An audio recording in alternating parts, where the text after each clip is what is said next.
Vamos falar um pouco sobre a segurança de dados, né? Porque esses dados, eles acabam sendo ouro para os criminosos que querem praticar golpes. Nós estamos em contato com o delegado seccional de Fernandópolis, cidade que fica no interior do estado de São Paulo, o Dr. Everson Contelli, que é um especialista no assunto, é professor universitário também, e vai falar conosco sobre o vazamento de dados de 120 milhões de brasileiros, por aquilo que se chama de call center do crime, ou seja, uma quadrilha especializada em elencar esses dados todos para que golpes possam ser aplicados. Doutor Everson, seja bem-vindo aqui ao Jornal Gente, na Rádio Bandeirantes, na Band News TV. Como é que a polícia identificou esse vazamento e o que está sendo feito aí para tentar contornar essa situação? Bom dia. Bom dia, Pedro. Obrigado.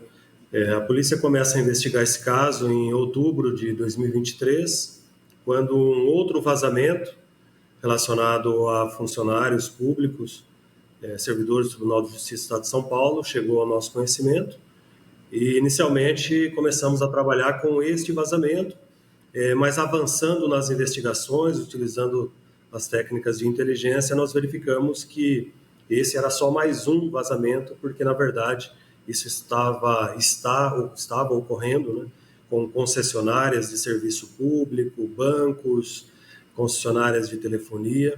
Então, uma verdadeira rede, né, criminosa que obtém esses dados e mantinham esses dados num banco de dados, em alguns bancos de dados, né, como nós identificamos em São Paulo, Praia Grande, Londrina, Bauru, em alguns bancos de dados que nós passamos a denominar de call center do crime.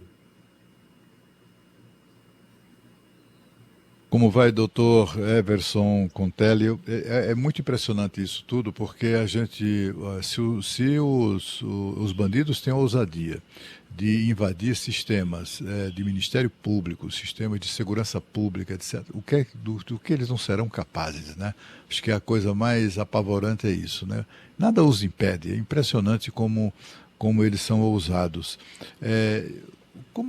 Como além de profissional de segurança, um especialista nesse assunto, em que medida nós estamos protegidos? Ou não estamos, doutor?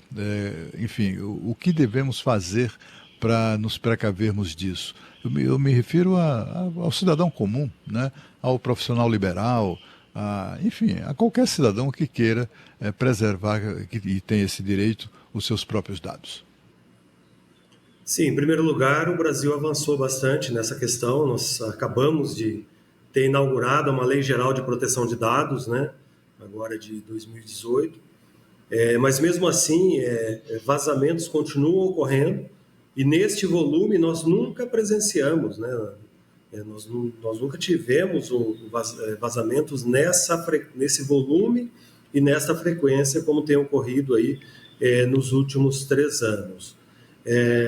Antes de dar essa dica para o cliente comum, né, nós precisamos primeiro que as empresas se conscientizem, né, porque eles são depositários lá de algo valiosíssimo, que são esses dados. Então, primeiro, as empresas, e quando eu digo empresa, tanto pode ser uma grande corporação, como pode ser um profissional autônomo, quando ele recebe esses dados é necessário passar por tratamento.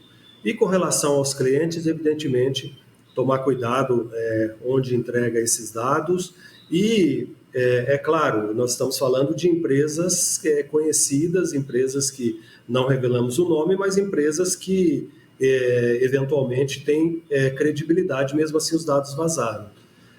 O cuidado que é necessário, e isso faz parte da Operação Tatu Canastra, que é o cuidado com relação à utilização desses dados em golpes cibernéticos. Então, esses dados acabam sendo utilizados para facilitar a engenharia, aquilo que nós chamamos de engenharia social dos golpes. De que forma, hein, doutor Everson? Porque quando o senhor traz esse número para a gente, 120 milhões de brasileiros com dados vazados, ou seja, é muito provável que eu, o Pedro, o Cláudio, talvez até o senhor, tenhamos os nossos dados pessoais nas mãos do crime organizado. Quando o bandido tem acesso a isso, o que ele consegue fazer?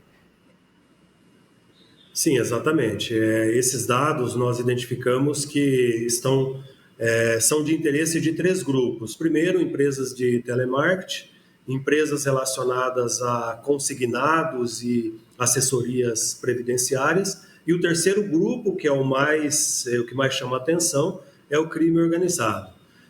Nós temos uma outra frente de trabalho aqui, que é chamada de Projeto CyberConnect, de investigação e enfrentamento a crimes cibernéticos.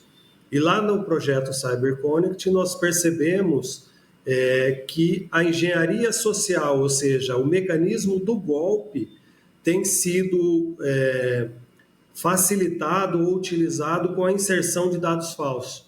Eu sempre digo assim, no mundo digital não muda nada com relação ao mundo físico. Antigamente tinha o cofre e tinha lá as chaves, os mecanismos para abrir o cofre. Hoje não mudou nada. O cofre está no mundo digital e nós abrimos esse cofre por meio de informações. Algumas informações a própria vítima fornece, outras informações são obtidas por meio de fraude, e um terceiro bloco de informações para abrir essa chave está exatamente nesses dados vazados. E a polícia já conseguiu identificar os membros dessa quadrilha? Tem alguém preso já, doutor?